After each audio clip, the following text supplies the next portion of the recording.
കേരളത്തിലെ ആദ്യ ഗ്രാമീണ അവാർഡ് നൈറ്റ് എന്ന ഖ്യാതിയുമായി എടത്തനാട്ടുകരയിലെ യുവജനങ്ങൾ D2D അവാർഡ് നൈറ്റ് ഈ മാസം ജനുവരി 27-ന് എടത്തനാട്ടുകര ഹൈസ്കൂൾ ഗ്രൗണ്ടിൽ നടക്കുമെന്ന് ഭാരവാഹികൾ വാർത്താസമ്മേളനത്തിൽ പറഞ്ഞു.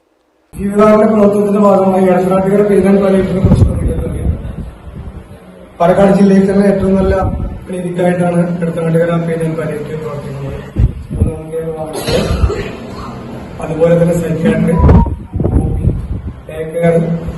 ഫിസിയോതെറാപ്പി, OP അങ്ങനെ മുതൽ ഈ ക്ലിനിക്കിന്റെ നടത്തിപ്പിന് വേണ്ടി ഒരു മാസം 3.5 ലക്ഷം രൂപയോളം ചെലവ് വരുന്നുണ്ട്. അപ്പോൾ അതിക്കൊരു ഫണ്ട് കണ്ടെത്തുക എന്നുകൂടിയാണ് നമ്മൾ ഈ പരിപാടികൾ ഉദ്ദേശിക്കുന്നത്.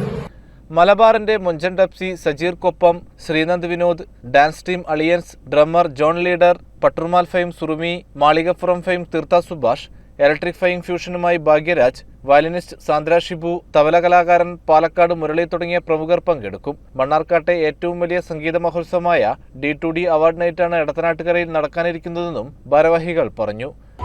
എടത്തനാട്ടുകരയിലെ 35ഓളം വരുന്ന ക്ലബ്ബുകളുടെ ഒരു കൂട്ടായ ഫലമായിട്ടാണ് ഈ ഒരു യുവജന കൂട്ടായ്മ അവിടെ രൂപീകരിച്ചിട്ടുള്ളത്. അതുപോലെ തന്നെ കലാ സാംസ്കാരിക രംഗത്തെ പ്രമുഖർ, അതുപോലെ തന്നെ വ്യാപാരികൾ, തൊഴിലാളികൾ, ഓട്ടോ ഡ്രൈവർമാർ, സമൂഹത്തിലെ നാനാ തുറകളിലുള്ള എല്ലാവരുടെയും സഹകരണത്തോടു കൂടിയാണ് ഈ ഒരു അവാർഡ് നൈറ്റ് നമ്മൾ സംഘടിപ്പിച്ചിട്ടുള്ളത്. അതുപോലെ തന്നെ നമ്മൾ സൂചിപ്പിച്ചതുപോലെ എടത്തനാട്ടുകരയിൽ വളരെയധികം പ്രഗത്ഭരായ എടത്തനാട്ടുകരയ്ക്ക് പുറത്ത്, ഇന്ത്യക്ക് പുറത്തൊക്കെ പ്രഗത്ഭരായ ഒരാളാണ് എടത്തനാട്ടിൽ ചെയ്യുന്നത്. അവരെയൊക്കെ ഒന്ന് ആദരിക്കുന്ന ഒരു ചടങ്ങ് കൂടി അതിൽ ഉൾപ്പെടുത്തിയിട്ടുണ്ട്. അതാണ് അവാർഡ് നൈറ്റ് ഉദ്ദേശിക്കുന്നത്.